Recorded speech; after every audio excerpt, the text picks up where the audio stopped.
President Zelensky says that Russia is giving Iran satellite imagery of U.S. bases in the Gulf to help them target.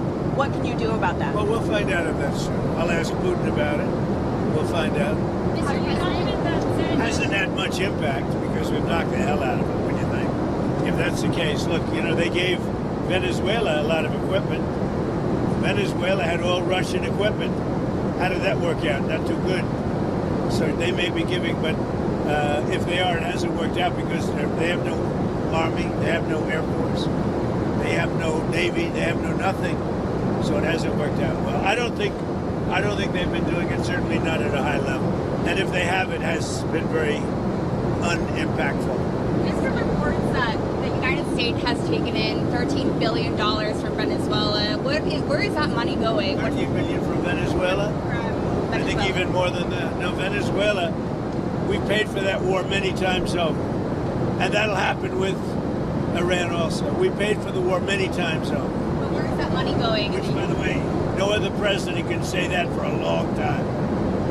Okay? When was the last president that could say that? So we had a cost of Venezuela. We paid for it many, many times over. And now, as you know, we have a very good relationship with Venezuela. Money going? Toward running the country. No, in the U.S., the money that the U.S. is taking in, where is that money going? Venezuela? Yes. Toward running the country. It can go to the military. You know, Congress has to approve it. Congress doesn't like approving money for the military. They like giving it to things that shouldn't be done. But we're taking in a lot of money, billions and billions of dollars from Venezuela. That'll happen with Iran, too. With the Iranian assets, you said that Iranian assets will be used to pay for damages to ships that are hit in the Strait of Hormuz. Would the U.S. pay shipping companies directly? No, we're going to use Iran's money to pay for the damage they did. In other words, the Iran money that we control will be used to pay for damages. Sound good? Not bad, right? He should be a report. Okay. Any other questions? On the Federal Reserve, the FOMC is meeting this week on Wednesday. We're going to Michigan. The car companies are doing better than they've ever done. Many, many plants are being built all over the United States. They'll be opening them over the next year. Toyota just agreed to come in, move its entire operation out of Mexico and into the United States. They'll be opening, I guess, the largest plant in the world, somebody said, but all because of tariffs and because of me.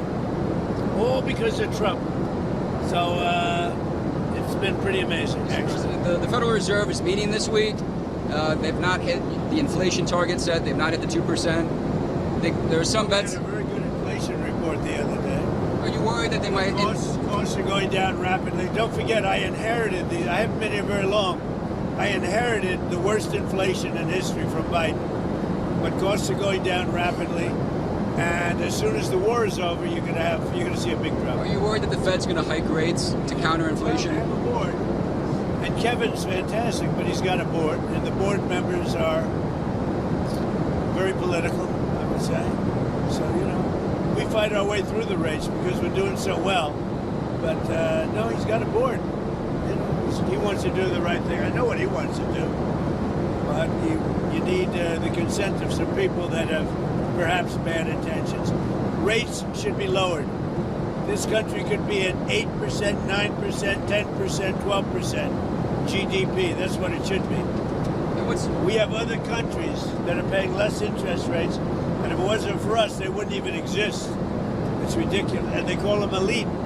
We have other countries, I don't want to really mention names of countries, but I could give you plenty, that they take money out of the U.S., and because of that, they get a lower interest rate than we do.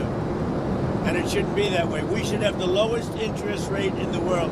I could take the money that these countries are making, put it into our portfolio, and we should have the lowest interest rate in the world, like it used to be 30 years ago. We always made the lowest rate.